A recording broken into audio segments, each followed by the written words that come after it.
बहुत बहुत स्वागत है आप लोगों का आज के इस वीडियो में। Welcome all of the viewers, all of the students. Today I am going to discuss about the total internal reflection, critical angle and the some application based on the principle of the total internal reflection.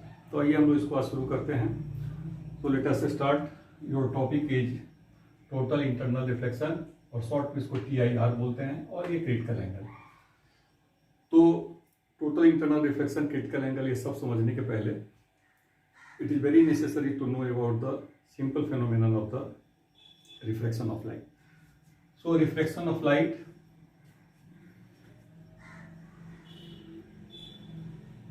suppose a ray of light passes from mirror or passes from air to glass. This one is the rarer medium, this one is the denser medium. So the reflected ray bends towards the normal. This is the angle of incidence, this one is the angle of refraction. This is the boundary which separates the two medium, air and glass. And similarly, if the light passes from denser to rarer medium, reflected ray goes away from the normal. ये दो important part है आपका। जब light आपका denser से rarer में या glass से एयर में जब जाएगा तो क्या होगा, और एयर से ग्लास में जाएगा। लेकिन दोनों सिचुएशन में जो मेन प्रोसेस है वो बेंडिंग ऑफ लाइट है। So the phenomenon of bending of light when light passes from one medium to another medium, and this phenomenon is known as the refraction of the light. तो हम लोग ये second वाले figure को एक बार फिर से एज्यूम करना चाहते हैं, और देखिए यहाँ पर कि ये एक एंगल ऑफ इंसिडेंस लिया हुआ है, आई है, और ये आपका angle of reflection R denote कर रहा है। एज यूजुअल ये बाउंड्री है जो कि आपको सेपरेट करता है एक मीडियम एयर को और एक दूसरा मीडियम ग्लास है। ये कुछ भी हम लोग ले सकते हैं, रिफ्लेक्टिव इंडेक्स μ1 और μ2 से भी इसको हम लोग डिनोट कर सकते हैं। तो पहले आप देखिए कि ये एयर है और ये ग्लास है। So when the light passes from denser to rarer medium, reflected ray bends away from the normal, and it is also found that जैसे जैसे एंगल को इंक्रीज करेंगे, so the angle of increases gradually, so the angle of refraction in rarer medium also increases, and it becomes 90 degree maximum, क्योंकि उसके बाद light आपका just surface से transmit कर जाता है। ये देखिए यहाँ पर। अब इस एंगल ऑफ इंसिडेंस के लिए जब एंगल ऑफ रिफ्लेक्शन आपका कितना हो गया, 90 डिग्री, और ये जस्ट इमर्ज कर रहा है along the tangent of the surface of the boundary। तो ये बाउंड्री से जब वो पास करेगा, सरफेस से ट्रांसमिट करेगा, टेंजेंशियली पास कर रहा है रिफ्लेक्टेड रे, और उस मोमेंट में ये एंगल ऑफ रिफ्लेक्शन 90 डिग्री होगा। At that moment the angle of incidence in denser medium is known as the critical angle, and it is denoted as the C। तो ये दो सिचुएशन पहले देख लीजिए। फर्स्ट कॉन्टेक्स्ट में आप ये देख रहे हैं कि if angle of incidence less than the value of C, अगर क्रिटिकल एंगल से कम है तो एक नॉर्मल रिफ्लेक्शन का फेनोमेनन करेगा। इसको हम लोग आप बोल सकते हैं ये रिफ्रैक्शन को कॉज करेगा, और अगर I इक्वल टू C है तो ये रिफ्रैक्शन मैक्सिमम को कॉज करेगा। Maximum reflection means angle of refraction इसका मैक्सिमम होगा, और वो एंगल ऑफ रिफ्रैक्शन आपका 90 डिग्री। और इस कॉन्टेक्स्ट में जो I का वैल्यू है इसको C लेते हैं, तो ये एक तरह से क्रिटिकल एंगल के बारे में आइडिया आता है। ये देखिए, ये आपका क्रिटिकल एंगल हो गया। अब ये क्रिटिकल एंगल क्या है तो इसको डिफाइन कैसे करेंगे, आप इसको लिख सकते हैं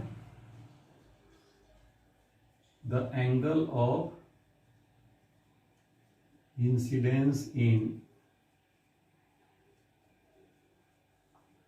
denser medium for which the angle of refraction becomes 90 degree in rarer medium,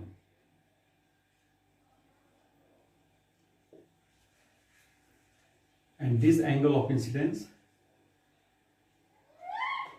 this angle of incidence is known as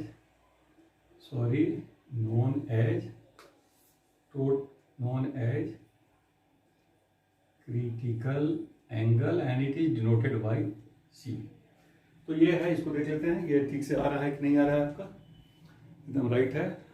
तो the angle of incidence in denser medium for which the angle of reflection becomes 90 degree in rare medium, this angle of incidence is known as the critical angle and it is denoted by C. After that अगर angle of incidence को फिर से increase कर देते हैं तो अब ये आपका मैक्सिमम पर है।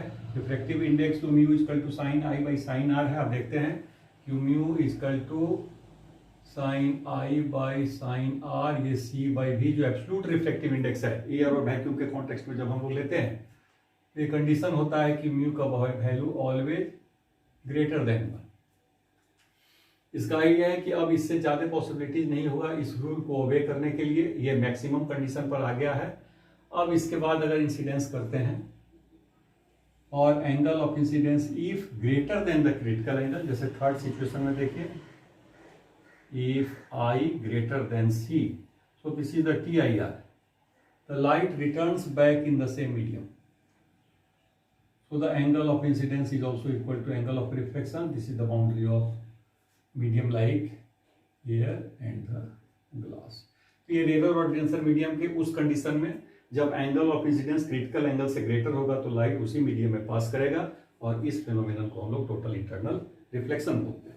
तो अब ये जो टोटल इंटरनल रिफ्लेक्शन आप देख रहे हैं, इस टोटल इंटरनल रिफ्लेक्शन एक तरह से आपका है किस तरह का फेनोमेनन है, तो एक सर्टेन एंगल ऑफ इंसिडेंस के बाद आपका लाइट जब रिटर्न बैक करेगा किसी मीडियम में किसी प्रोसेस में तो उसको हम लोग टोटल इंटरनल रिफ्लेक्शन बोलते हैं। इसका if the angle of incidence is greater than the critical angle, the light returns in same medium. Same medium means denser medium. This phenomenon is known as total internal reflection, briefly TIR।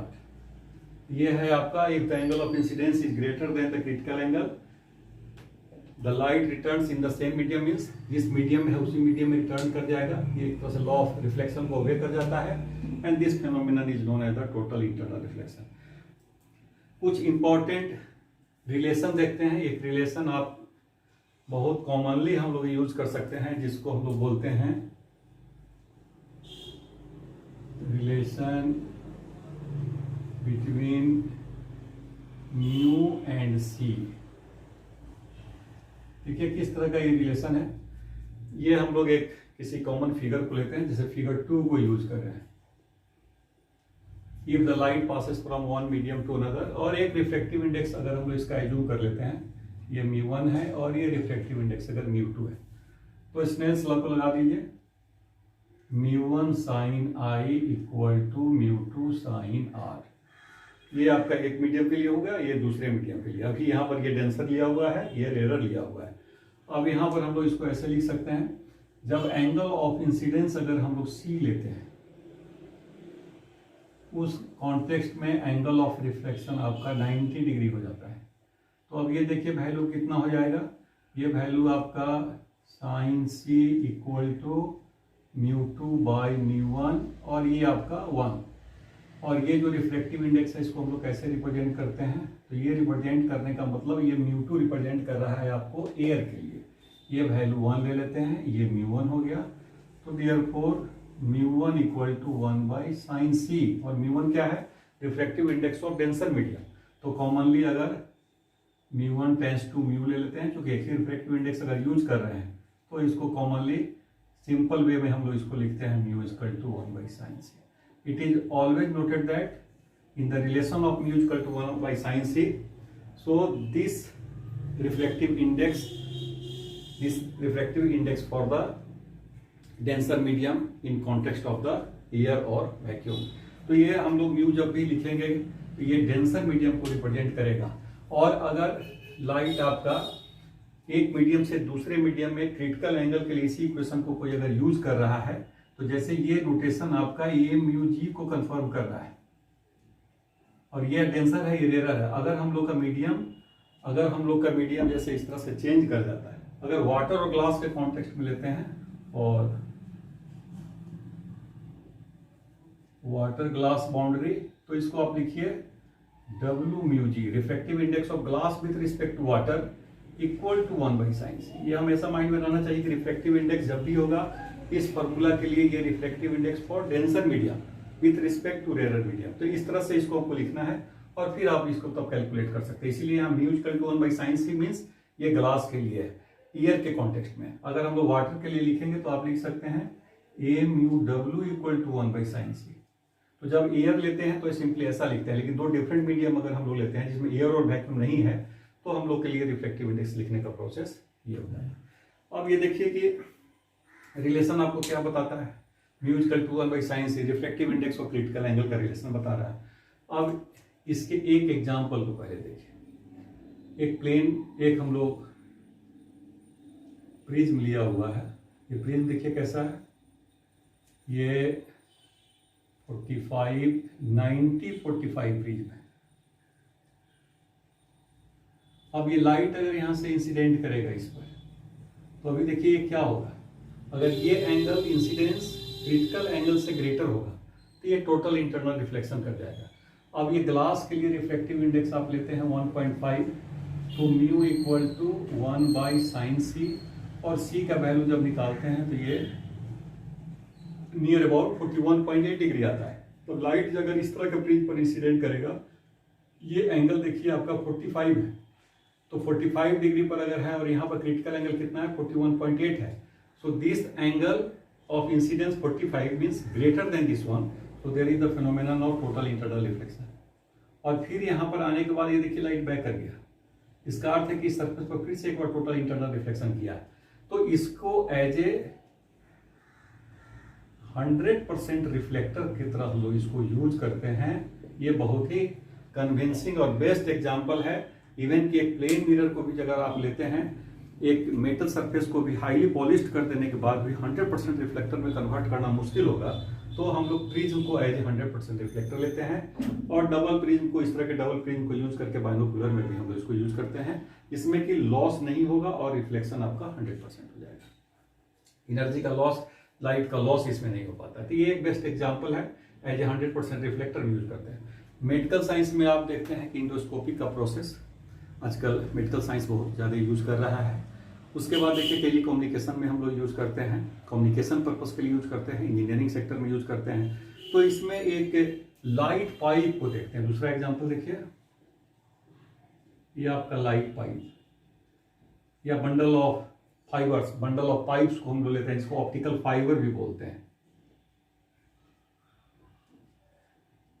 Plastic fibre लेते हैं, optical fibre लेते हैं, ये एक ही तरह के principal पर है और ये सभी आपका टोटल इंटरनल रिफ्लेक्शन पर है। और आप जानते हैं कि टोटल इंटरनल रिफ्लेक्शन के लिए the angle of incidence must be greater than the critical angle. तो किसी भी मटेरियल का रिफ्रैक्टिव इंडेक्स क्या है, this one is a very important thing.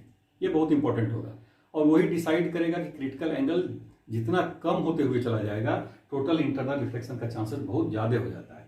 तो अगर हम लोग टोटल इंटरनल रिफ्लेक्शन किसी पाइप के लिए अगर हम लोग करते हैं, जैसे मान लीजिए कि ये कोई लाइट पाइप है, कोई ट्रांसपेरेंट ट्यूब है, रॉड है, तो लाइट अगर इसमें एक बार इंटर कर गया तो ये टोटल इंटरनल रिफ्लेक्शन का मतलब क्या है, कब होगा, तो इसका सराउंडिंग का जो रिफ्लेक्टिव इंडेक्स है always less than the reflective index of that material. जिसका पाइप है उसका जो रिफ्लेक्टिव इंडेक्स, जैसे मान लीजिए कि पाइप का रिफ्लेक्टिव इंडेक्स μ1 है और सराउंडिंग में जो रिफ्लेक्टिव इंडेक्स है वो μ2 है। अगर मान लिया कि इसको अगर हम लोग पॉलिश कर देते हैं, ये देखिए कोट किया हुआ है, क्लेडिंग इस प्रोसेस को बोलते हैं। और इसका जो मटेरियल होगा जिससे आप कोट करते हैं इसको, ये कोटिंग जो है, ये रिफ्लेक्टिव इंडेक्स आपका क्या है, μ2 है और ये मटेरियल का रिफ्लेक्टिव इंडेक्स μ1 है। So μ1 must be greater than the μ2, क्योंकि लाइट जब डेंसर से रेरर में पास करेगा, ये रेरर मीडियम, ये डेंसर है, तो इस समय टोटल इंटरनल रिफ्लेक्शन का चांस बन जाएगा और तब ये लाइट क्या होगा कि टोटल इंटरनल रिफ्लेक्शन करेगा और फाइनली ये इमर्ज कर जाएगा। तो ऐसे सिचुएशन में हम लोग इसको ऑप्टिकल फाइबर को चाहे टेलीकम्युनिकेशन में, मेडिकल साइंसेज में, इंडोस्कोपिक में आप ये यूज करते हैं। आपको ये माइंड में रखना है कि रिफ्रैक्टिव इंडेक्स जो उस मटेरियल का है वो ग्रेटर होना चाहिए in comparison of the refractive index of the material of the surrounding. जो सराउंडिंग का रिफ्रैक्टिव इंडेक्स है, जो आप कोट किए हुए हैं या बाई नेचर है, उसका रिफ्रैक्टिव इंडेक्स अगर लेस हो जाएगा तो ये डेंसर और रेयर हो जाएगा, और लाइट जब डेंसर से रेयर में जाएगा, एनर्जी जब डेंसर से रेयर में जाएगा, तो टोटल इंटरनल रिफ्लेक्शन का चांस है। And without loss of the energy ये टोटल का टोटल आपको ट्रांसमिट करेगा, जो बहुत ही यूजफुल है कम्युनिकेशन पर्पस में या जहां कहीं भी हम लोग इसको यूज करते हैं। ये सेकेंड हो गया, एक एग्जाम्पल फर्स्ट हो गया। एक एग्जाम्पल और देखते हैं।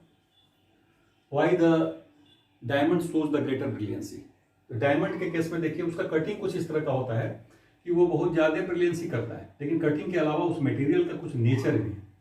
नेचर क्या है कि जैसे रिफ्रैक्टिव इंडेक्स देखते हैं डायमंड का रिफ्रैक्टिव इंडेक्स 2.4 है, 2.417।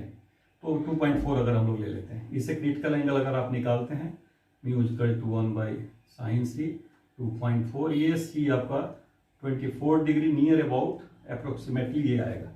तो ये इतना कम क्रिटिकल एंगल ये बनाता है, तो इसका अर्थ है कि लाइट जब कभी भी इसके बैक पोर्शन में अगर ये इंटर कर जाता है, तो ये इंटर करने के बाद ये टोटल इंटरनल रिफ्लेक्शन कर जाता है और फाइनली जिस पार्ट से इमर्ज करता है, तो ये एक अपर पार्ट से वो क्या करेगा, इसका कटिंग ऐसा है कि अपर पार्ट से रिलीज करेगा लाइट को, तो ये आपको टोटल इंटरनल रिफ्लेक्शन को शो कर देता है। ये है ब्रिलियंसी ऑफ डायमंड का, ये डायमंड का जो टोटल इंटरनल रिफ्लेक्शन है, इसको हम लोग यूज करते हैं। तो ज्वेलरीज आजकल क्या करते हैं कि डायमंड को तो यूज करते ही हैं। आजकल डायमंड के नियर अबाउट का एक मटेरियल है जिसको कि हम लोग जर्कोनिया बोलते हैं। जर्कोनिया का रिफ्रैक्टिव इंडेक्स जो होगा ये आपका नियर अबाउट म्यू जर्कोनिया 2.15 है। तो क्रिटिकल एंगल इसका नियरली 27 डिग्री के नियर अबाउट आ जाएगा। तो डायमंड के